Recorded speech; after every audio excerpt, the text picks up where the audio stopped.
Welcome to Unit 3, in which we're going to be talking about language, and with language we're really getting to the core of intercultural communication. I think it's clear that to really appreciate a culture intimately, you have to know its language. One of the questions that's often asked in terms of language, is it something among species that's uniquely human? Because there are lots of examples of other animals actually learning rudimentary speech, not only individual sounds and words, but able to string together those into kind of very basic sentences. But one of the things that's uniquely human is our ability to use language to express abstract thoughts, and that allows us to do a lot of things that other animals can't do. We can not only talk about our immediate environment, we can talk about other places, we can go back in time, we can talk about history, we can look forward to time, we can create art, we can create societies, and those are all things that are possible with language. One of the basics about language is, in this sense, that it's similar to culture. It's all around us, and it's something we use every day, but it's not something we think about all that much, and probably less in the United States than in other places, because most Americans are monolingual. And as a consequence of that, they tend to have a rather simplistic view of language and of other languages, and the sense that other languages are just different because they have different words, and all you have to do is really exchange words, and then you're able to express yourself in a different language. It's not obviously the case. We're going to be talking about how languages differ in terms of structure. There are certainly differences in vocabulary, but there are many of other differences. And one of the main things is that language is tied very closely to culture. And when we talk about that, the relationship between language and culture, one of the theories that's often discussed is the so-called Sapir-Whorf hypothesis. In some ways, this is the opposite of another theory of language called universal grammar that was put forth by the well-known MIT linguist Noam Chomsky, in which he postulated that there is a set of language universals, that fundamental aspects of language are the same across all human languages. And we'll talk about that a little bit more later on. But what Sapir said, Edward Sapir, who is a cultural anthropologist and linguist, human beings do not live in the objective world, that there is no really objective world was one of the things that he was trying to say, but we're at the mercy of a particular language, which becomes the medium of expression and the way that the society and that culture views the world. There are two aspects to this Sapir-Whorf hypothesis. One is known as linguistic determinism, and that's the sense that you can only really think about and talk about objects in reality that you have words for. In other words, you're restricted by language in terms of the thoughts that you can have and the way that you go about expressing ideas. That's been largely debunked by linguists who prefer this idea of linguistic relativity, namely that we see the world through the lens of the language, of our native language or native tongue, but that's not an absolute determiner of how we see things. And obviously there are bilinguals. What about them? And it's also the case that translation and interpretation are possible. And in a strict interpretation of linguistic determinism, those things would not be possible. They certainly are. But we're going to talk a little bit about how language is organized and how linguists talk about language and differentiate languages. We're going to start by talking about a very simple sentence in English. The dog is biting the man. And we can talk about that from different perspectives. One is, what language does it belong to? It's clearly English. It's one of over 6,000 languages. Is it typical of languages? Well, yes and no. Actually, the minority of languages have a written form. Only somewhat around 200 to 300 languages. So in that sense, it's exceptional. It uses the Latin alphabet, which other languages do, European languages, for example. But there are plenty of other writing systems that are used by other languages, such as Arabic and Hindi. There's the example of Mandarin Chinese. This is that same sentence, the dog is biting the man, in Mandarin, and you see that it looks very different in written form.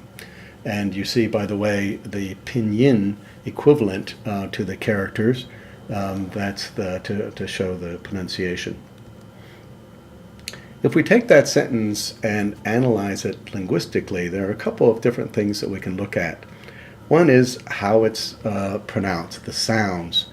And what linguists do to be able to transcribe the actual sounds of a language, which in English tend to be very different from how words are spelled, is to use something called the International Phonetic Alphabet. And there you see that same sentence rendered in IPA. The dog is biting the man. And you see that it looks quite different in IPA than it does in regular English spelling. So phonetics and phonology are the study of the sounds of language. Semantics describes what the meaning of the sentence is, and the meaning is quite clear in English, unambiguous. Syntax refers to how a sentence is put together. In this case, we're starting with the subject, the dog. It's whoever is doing the action of the verb. The verb is biting, and the man is the direct object of the sentence. In other languages, that word order might be different. In German, for example, we can reverse subject and object and say, den Mann beißt der Hund. The meaning is the same, but the emphasis is here, by putting the direct object first, the man, the emphasis is on whom actually the dog is biting, in case there's some ambiguity in that sense. And finally, we talk about morphology. Those, in the case of German, the ending on that first word, den, which is the equivalent of the, it's the definite article in German, indicates that that word is used in the accusative case as a direct object. That's what that ending tells us. That's a branch of morphology. So we're going to be talking about the study of language, and there are different branches of linguistics. One of those that is of particular interest, I think, from the perspective of this course, is how language is used in society, and variations of language among cultures and genders and social class. Field linguistics refers to anthropologists going out and finding little-known groups of people and studying their language. Applied linguistics is a field that I work in primarily, which deals with second language acquisition, language learning in general. And computational linguistics is a very important field these days because it deals with things like automatic speech recognition, natural language processing. So if you have a smartphone that, such as an iPhone that has Siri, you can speak into that phone and it recognizes your speech. And then there's synthetic speech that's processed out. That's part of computational linguistics, obviously a very important field today. So we're going to be talking about linguistics and how languages are differentiated. And I'm going to play a short clip. There was a tremendous change in the research program for linguistics right around the turn of the 20th century. And the leading figure in this change was a Swiss linguist named Ferdinand de Saussure. Saussure thought of languages very much like chess games, that each language has a set of pieces, namely the building blocks of the language, the words, the sounds, and they were put together by different rules. Different languages, of course, have different rules. Interestingly, Saussure discovered every language has rules. There are no languages that are so primitive, for example, that they don't have any rules at all. There's no such thing as a primitive language, or a primitive people for that matter. And that was an important discovery, because before the beginning of the 20th century, people talked freely about primitive languages. What Saussure and the people who worked around him said was, oh, no, every language has rules. Every language? Everywhere? In the Bering Sea on St. Lawrence Island is one of the last holdouts of a language called Siberian Yupik Eskimo, once thought to have complex rules completely different from other languages. Yet, examined carefully, even Eskimo turns out to be less different than it sounds. One scholar of the language is a native of the island, Darlene Orr. The people here on St. Lawrence Island speak Siberian Yupik, and it is also spoken on the other side, and that's in the Siberian part. It's the only indigenous language to the Old World and to the New, spoken by non-colonial peoples.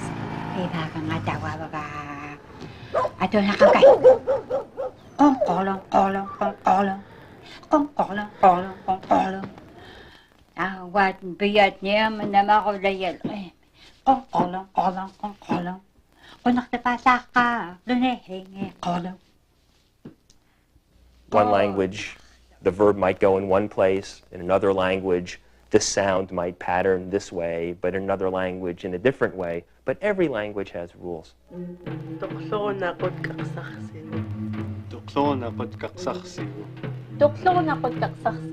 that means, were you trying to call him? There are two major ground plans, two great options in building a language. Relying on the order of words to convey the meaning of your overall thought, or changing the endings of the words one by one and then shuffling them around. The reason this word looks so long is because Siberian Yupik Eskimo relies heavily on suffixation, using suffixes in a word. There are no prefixes or infixes in Siberian Yupik, and linguists speculate that this is probably the most inflected language in the world, which means that it could have multitudes of suffixes for endings. This part means being acted upon.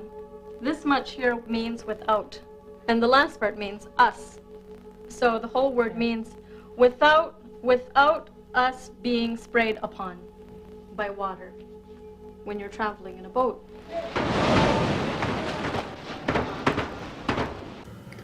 So descriptive linguistics deals with rule systems, and as indicated in that clip, all languages have rules, and these rules are what linguists identify and describe.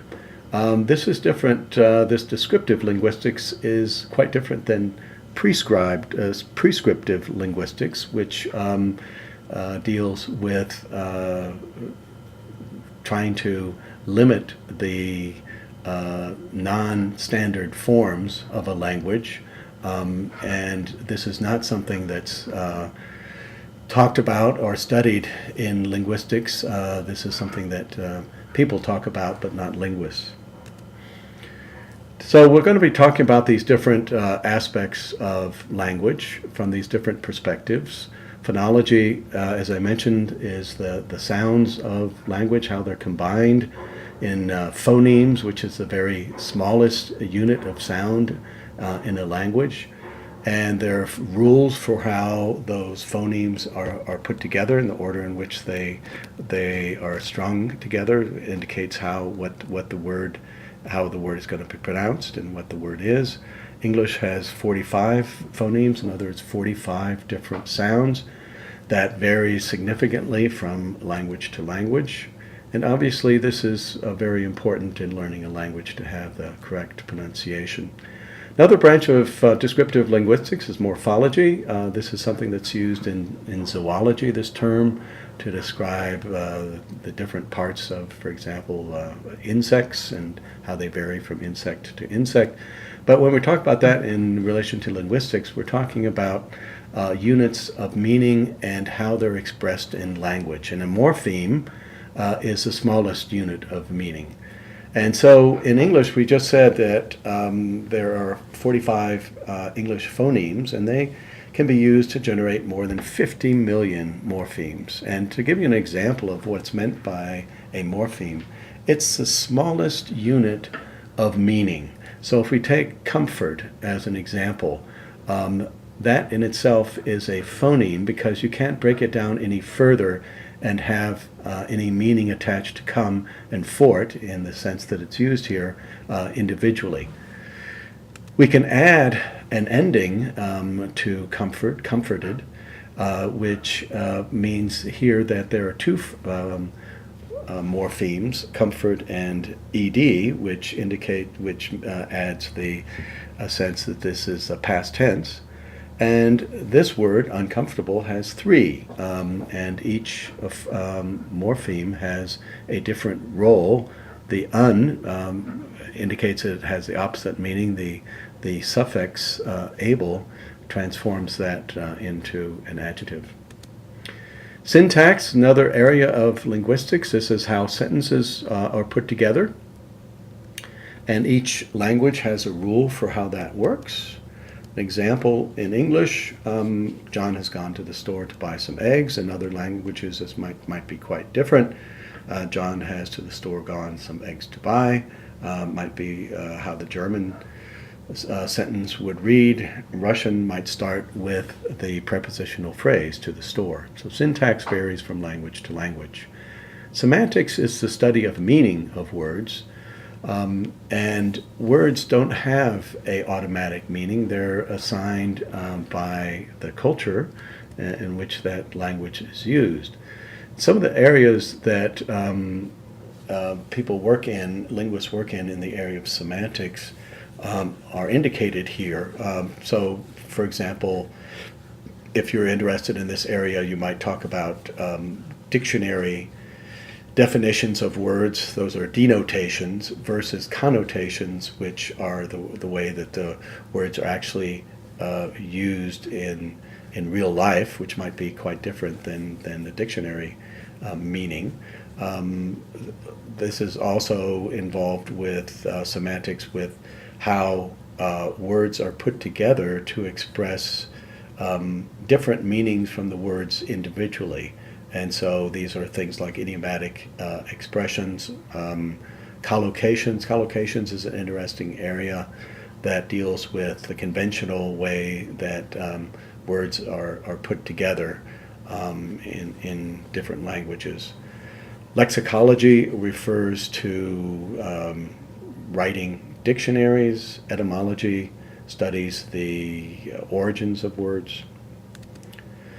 Pragmatics is actually an area within sociolinguistics. It's very interesting. It's a study of how language is actually used. And this has to do with the cultural expectations of when particular expressions, words, sentences would be used and how they're interpreted. And the literal meaning might be quite different from how the word or expression is used in context. And to give you an example, the expression "it's cold" might be simply a description of the temperature on that day, but it could be used in other contexts as well. Somebody might ask you, "Do you want to go out for a walk?" And you look outside, and you say, "It's cold." Which in this case is not a report on the temperature. It's a response to the question, and the response is negative. No, I don't want to go outside, it's too cold. Or if you're in a room and somebody opens the window and you say, "It's cold," the meaning of "it's cold there" is also not a weather report, but what you're actually expressing is please close the window. So that's the area of pragmatics. One of the famous examples is in U.S. military history, the response of a general in World War II at the Battle of the Bulge to the Germans, to German officers who demanded that the U.S. troops surrender. He gave a one-word response, nuts, which has nothing to do with the things that grow on trees, but means no. In this case, a very emphatic no. So we'll talk about how languages are classified. There are basically kind of two approaches to that. One is, as mentioned in that clip, through whether languages base their meaning of sentences on word order or on inflection, in other words, on endings. The other way that we talk about how languages differentiate is through their genetic classification, through the historical development of languages. So if we look at world languages today, you can see that there are a variety all over the globe. Most Americans learn European languages. You see that there are only 230 languages in Europe, which is a small number compared to other parts of the world. And if we look at the countries with the largest number of languages, this might be surprising because Papua New Guinea, which is just one half of the island of New Guinea, the other half is part of Indonesia, so it's a fairly small area. There are over 800 languages within Papua New Guinea. Indonesia, which is a neighboring country, has a large number of languages. In Africa, there are a number of indigenous languages. India has a large number of languages as well, Mexico. So one of the interesting statistics is half of the world's languages are spoken in only 8 countries. Here are the top 10 languages. You see that far and away the largest number of native speakers is for Mandarin Chinese. Now that's just Mandarin. There are different versions of Chinese. If you look down to number 10, you see Wu Chinese, which is the reference to the versions of Chinese that are spoken in the Shanghai area, Shanghainese in particular, and actually not on the list, but there are 50 million speakers of Cantonese, which is another language spoken within China. You see that second on the list is English, far behind Mandarin, and Spanish comes next. Bengali may not be a language that you're familiar with. It's spoken in Bangladesh and parts of India, and Hindi and Portuguese and Russian. We talk about different language families, the largest of which is the Indo-European family, which in turn is broken down into smaller families such as Germanic language family, to which English belongs, as well as German and Dutch and Scandinavian languages. There are the Romance languages, also part of the Indo-European group, which incorporates languages like Spanish, Italian, and French. And so this is the largest group of languages. It includes also some Indian languages. India actually is quite interesting because not only are there a large number of languages spoken, native languages spoken in India, but they belong to different language families. Some are Indo-European, some are not. We're going to talk briefly about endangered languages. This is something that linguists are very concerned about. We hear a lot about biodiversity and the importance of that. We hear less about cultural diversity. But it's really the case that a large number of the world languages are threatened with extinction. What do we lose when we lose languages? Well, we lose those traditions that accompany those languages. We lose that culture. We lose part of the cultural capital of human societies. And we also lose knowledge of the natural world that is often tied very closely to native languages, indigenous languages. Why are our languages disappearing? Well, partly it's the impact of globalization. There are fewer and fewer parts of the world that are isolated anymore. The role of English through the media has become very widespread throughout the world. That's helped by social media, by movies, by music exported from English-speaking cultures.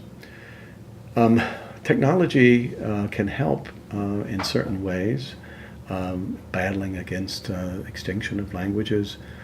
Field linguists go out and compile grammars, dictionaries, make those available online. They make recordings of native speakers. These are very important documents for spreading knowledge about a language and encouraging learning of the language. And so there are lots of online resources today for endangered languages.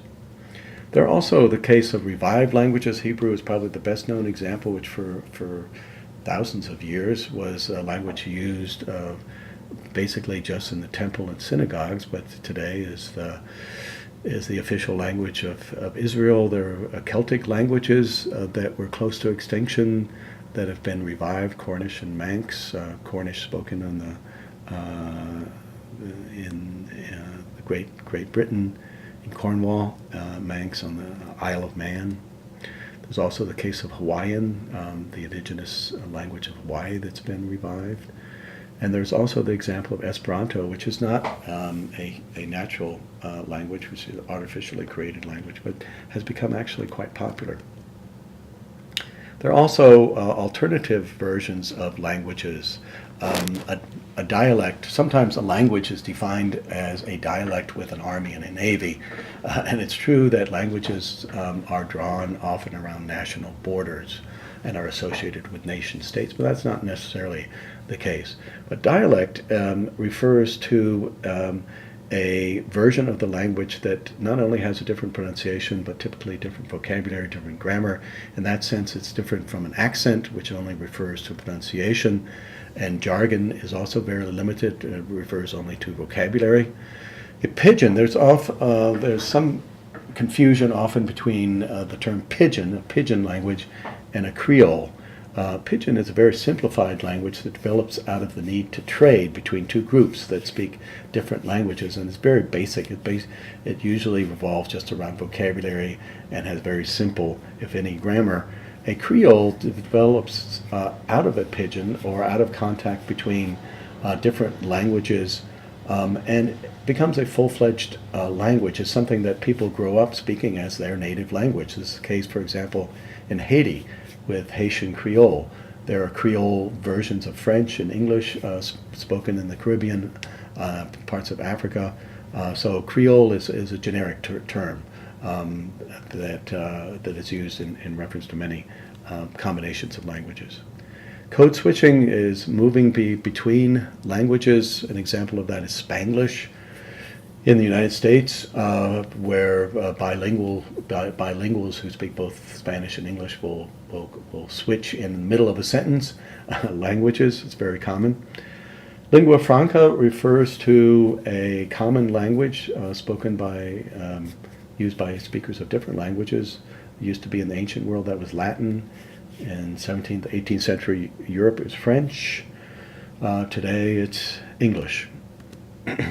A register is a variety of a language that one uses in particular social settings. We'll be talking about that a little bit more in the next unit. We'll be talking briefly about language learning. What does it take? How old can you be? This is something that linguists have studied. And it's absolutely the case that in order to speak a language with a native-like accent, it's really important to start early in life. It's very difficult later to develop that near-native fluency and near-native accent. On the other hand, you can learn grammar, vocabulary at any age, and that analytical side of grammar actually is something that you can study at any time. and it's interestingly, it's been shown that studying a language later in life really helps keep your brain active and alive, and in fact helps against developing Alzheimer's. Where to start learning a language? If you're dealing with a language that has a different writing system, there are different approaches to learning that language. Usually you learn the writing system along with the spoken language, but sometimes there are different approaches. There's a method for teaching Japanese that involves learning the characters, at least the kanji characters, first. There are 3 different sets of characters actually for Japanese. Kanji characters are the ones derived from Chinese, which are the most difficult to learn. There's a great number of those, and they're very abstract, so they're hard to learn. There's also an approach to learning Chinese where you don't learn the characters at all beginning, maybe for the first semester of a Chinese class, and you just focus on the spoken language. How much does grammar matter? Well, it really depends on the language. If you're learning Russian, Russian has a very complex grammar, and it's a very heavily inflected language. That is to say, the endings are very important in terms of determining how words are put together into sentences, and you can't really get away from learning the grammar. On the other hand, a language like Chinese has a very simple grammar. Verbs are not conjugated. There are no tenses for verbs. There are no endings indicating case. There's no case system at all in Chinese. There are lots of other difficulties in learning Chinese, particularly learning the characters and learning the tones, but the grammar is very, very simple. Learning a first language, second language, learning any second language will help with learning other languages because you know about how languages work and how to go about learning a language. This is not something that's intuitive necessarily.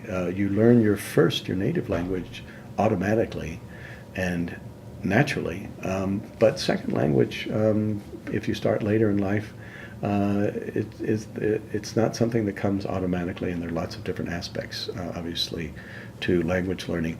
One of the things that studies in second language acquisition have shown is that there's a transferability among language skills. In other words, for example, doing a lot of reading improves your ability to read, but it also develops your vocabulary substantially, allowing you to be much better in listening comprehension and also, therefore, better in speaking. You obviously have to have the words in order to be able to express yourself in the language.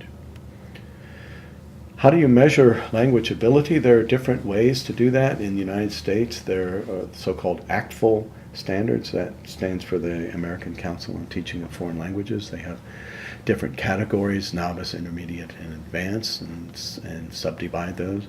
In Europe, there's a European system that actually is used most widely in the rest of the world, which uses the ABC system, A being novice learners, A1, A2, B learners being intermediate, B1, B2, B2 being advanced intermediate, and then C being advanced learners. And there are standardized tests for determining where you are in a particular language. Just to talk very briefly here at the end about English. English obviously is, as I mentioned before, the lingua franca today, has a very wide distribution. Lots of people who speak English not only as a native language but as a second language. And so I was recently in South Africa, and it's no problem getting by in English in South Africa. I was also this year in India, same there. But in both of those countries, very few people actually speak English as their first language. In the example of South Africa, lots of people will, native South Africans, will typically learn their native language from wherever they come from their village, learn a second language like, for example, Swahili as a lingua franca for their region. They might even learn Afrikaans which is a language derived from Dutch as a lingua franca, and then maybe as a fourth language they might learn English, but certainly English is very widespread there. And it's official language of a large number of countries. That picture is Amy Walker, which she has a famous video on YouTube, which you can find a link to on the website for the class. And she goes through different accents in English, which she does very well. But it just demonstrates the great variety of Englishes, versions of English that are out there in today's world.